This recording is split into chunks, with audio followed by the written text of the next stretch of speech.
Afin d'optimiser au maximum votre espace de travail en fonction de vos usages, vous avez la possibilité de modifier l'emplacement des différentes fenêtres présentes dans votre espace de travail.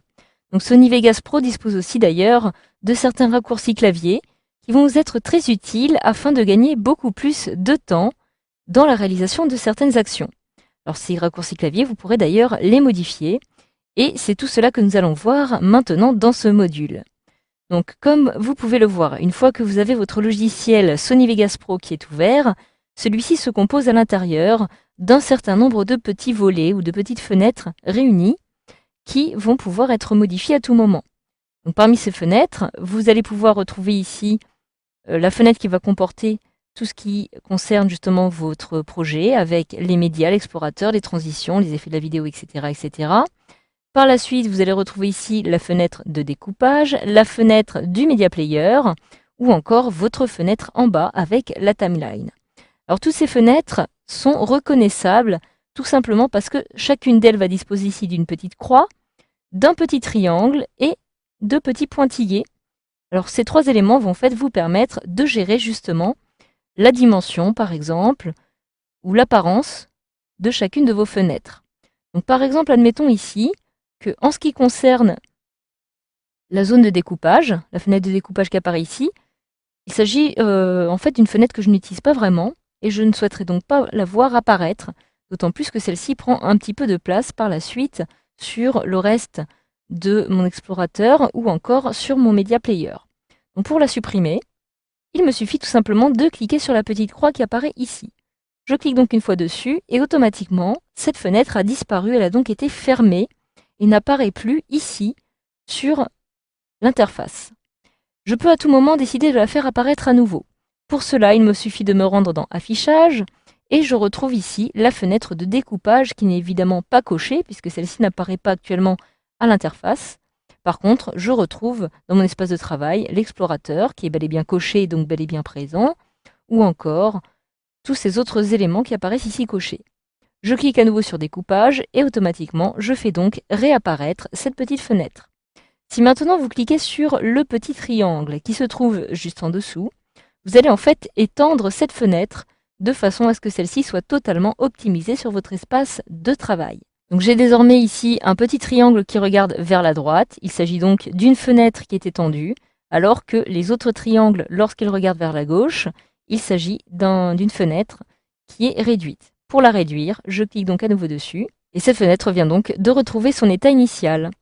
Alors vous avez aussi la possibilité, admettons que je ferme encore cette petite fenêtre, et que je souhaite ici redimensionner par exemple cette fenêtre qui va contenir tous les médias.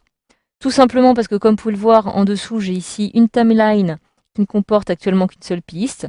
Donc celle-ci prend malgré tout la moitié inférieure de mon écran, qui est un petit peu trop grand pour la taille de cette piste. Je vais donc pouvoir décider de me rendre ici. Vous voyez ici que lorsque je place mon curseur au niveau de la séparation entre la timeline et les autres fenêtres qui apparaissent par-dessus, j'ai une petite double flèche qui apparaît. Il s'agit d'un petit séparateur. Je clique dessus et je vais ainsi pouvoir réduire l'importance en ce qui concerne l'espace que j'ai ici donné à ma chronologie afin d'agrandir plutôt les autres éléments, les autres fenêtres. Donc je vais pouvoir procéder de la même façon ici avec ce séparateur entre deux fenêtres qui est actuellement cette fois-ci verticale. Par exemple, si je souhaite donner un peu plus d'importance, admettons à l'aperçu, ou à l'inverse, le réduire, afin de gérer un petit peu mieux les différents éléments qui se trouvent ici dans ma liste. Donc voilà, vous allez aussi maintenant pouvoir décider par exemple de faire sortir totalement une fenêtre. Comme vous pouvez le voir actuellement, toutes celles-ci, toutes ces fenêtres sont groupées, elles sont collées les unes aux autres. Et maintenant, si je souhaite par exemple faire sortir la zone de prévisualisation, il me suffit de cliquer sur les petits pointillés qui apparaissent ici.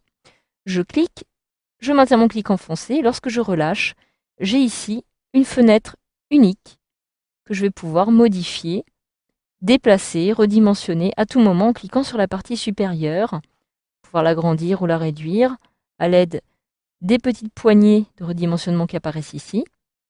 Et pour l'intégrer à nouveau dans le reste des fenêtres, je clique sur la partie supérieure, je maintiens mon clic enfoncé. Et automatiquement, lorsque je la place comme ceci sur la partie supérieure, celle-ci reprend son état initial et je relâche et je retrouve bel et bien ma fenêtre qui vient donc de se placer directement de cette façon. Donc voilà, vous allez ainsi pouvoir gérer très facilement l'apparence que vous souhaitez donner à vos fenêtres. Cette fois-ci, nous allons nous centrer sur les raccourcis clavier. Donc lorsque je clique dans le menu Options, je retrouve tout en bas Personnaliser le clavier. Donc évidemment, comme vous le savez, vous allez pouvoir utiliser certains raccourcis clavier qui vont vous permettre tout simplement de réaliser certaines actions en gagnant beaucoup plus de temps. Donc par exemple, ici, vous allez pouvoir retrouver toutes les catégories de toutes les actions qui vont être disponibles dans votre logiciel et certaines d'entre elles disposent d'un effet de raccourci clavier qui vont apparaître ici. Donc par exemple, ici dans cette catégorie affichage de pistes, pour placer mon curseur en début de ma chronologie, il me suffit d'appuyer sur la touche W. Donc vous allez pouvoir regarder un petit peu ici les différents raccourcis clavier qui existent. Pour créer un raccourci clavier, je peux alors cliquer ici sur Quitter, donc sur l'action à laquelle je souhaite attribuer un raccourci clavier. Je clique maintenant sur la touche de raccourci et je vais moi-même créer mon raccourci clavier, admettons CTRL plus par exemple la touche U avec accent. Donc j'appuie sur les deux touches en même temps et je me rends compte alors maintenant que ce raccourci n'est pas disponible puisqu'il est actuellement affecté à ces deux actions qui apparaissent ici. Donc je vais plutôt effacer cette action et je vais maintenant plutôt appuyer sur CTRL plus Maj plus U. Et là je vois bel et bien qu'il n'y a rien. Donc cette touche de raccourci est disponible. Je peux donc maintenant cliquer sur Ajouter. Et maintenant, pour quitter le fichier, je pourrai utiliser ce raccourci clavier.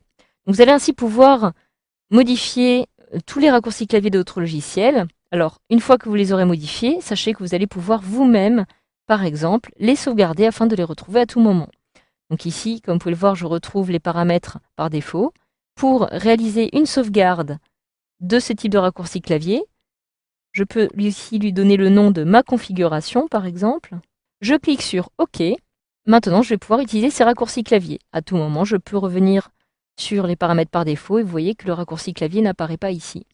Si je retourne sur ma configuration, je peux à tout moment le supprimer en cliquant ici, directement de cette façon.